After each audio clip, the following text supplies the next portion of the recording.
À l'ère du numérique et de la tablette, on a ce projet un peu fou de faire entrer les enfants dans les livres et on se rend compte au fil des années de l'engouement en fait, que les enfants retrouvent pour le livre et les progrès qu'ils font aussi. La lecture finalement qui était au départ un projet individuel puisque c'est un enfant qui lit aux autres, c'est devenu un projet de classe et un enthousiasme global.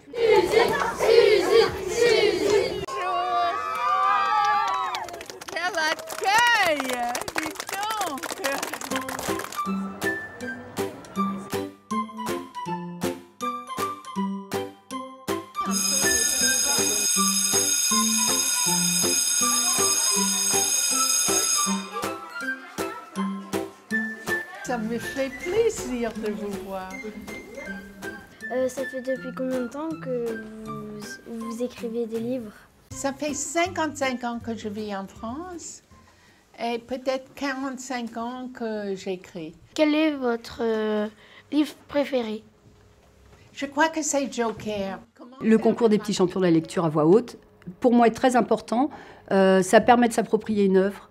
Ils doivent choisir un extrait. Il y a tout un travail littéraire autour de ce concours. Quand il y a une participation aux petits champions de la lecture, on voit que les CM1 qui assistent donc à la lecture en public sont déjà très motivés pour l'année d'après. Pourquoi des livres? Pourquoi je lis? Surtout pour survivre, surtout parce que je suis. Est-ce que vous en avez d'autres raisons de lire? J'aime bien lire, comme vous l'avez dit, pour échapper à l'ennui. Ça muscle mon imagination. C'est amusant aussi, ça apprend plein de vocabulaire aussi. Je rentre dans l'histoire et après, j'ai pas envie de ressortir. Moi, je me suis pris un peu pour dans l'histoire d'Harry Potter. Un peu ou beaucoup? Beaucoup. On a remarqué qu'il y a des enfants qui vont lire un texte plutôt pas triste, mais bon, un peu plus intense, et des enfants qui vont choisir un texte drôle. Et donc voilà, ça permet aussi de faire passer des émotions, donc de travailler soi-même sur ses propres émotions et pourquoi pas passer un message. Mais on arrive enfin au bout, sauf qu'il y a une grille métallique. Waouh, on n'a plus le temps pour ça là! Comme Juliette est devant, elle tend le bras et voit que ça bouge un peu. Mes parents sont dans ma classe. Désolée pour les âmes sensibles, mais je préfère ne pas maquiller la vérité. C'est arrivé par ma faute. Hier soir encore, je disposais de parents normaux, tous deux âgés de 36 ans.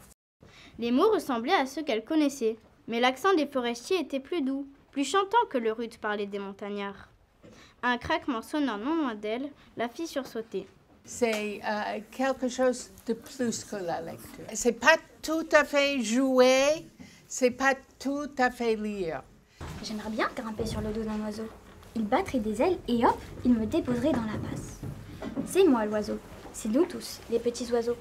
C'est une chance d'avoir rencontré quelqu'un qui me ressemble, se dit-elle. Sophia partage son aversion pour la compétition. Mais comme elle est en plus très timide, elle a parfois tendance à se mettre en retrait.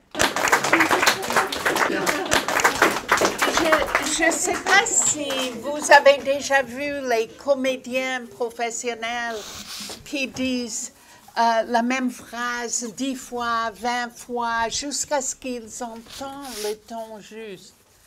Par exemple, allez, au travail les filles. Allez, au travail les filles. Allez, au travail les filles. Allez, au travail les filles. Il faut faire ce travail avec chaque phrase. Tu lis bien. C'était un peu la course. Prendre son temps pour vivre ce qu'ils vivent dans le livre. Il paraît que je suis revenue très enchantée lors du déjeuner, que j'ai bien mangé et que je suis retournée dans ma chambre raconter ma merveilleuse matinée à Gros Doudou. C'était la première de ma vie. Voilà, c'était ça à l'école. C'était le début du cauchemar. Beaucoup d'expressions, mais sans faire trop. Pour moi, c'était vraiment bien. Est-ce que tu vas lire ça à la régionale? Oui, oui. Je change pas. Oui, OK. c'est craquant, hein? C'est craquant. Tu m'as fait craquer.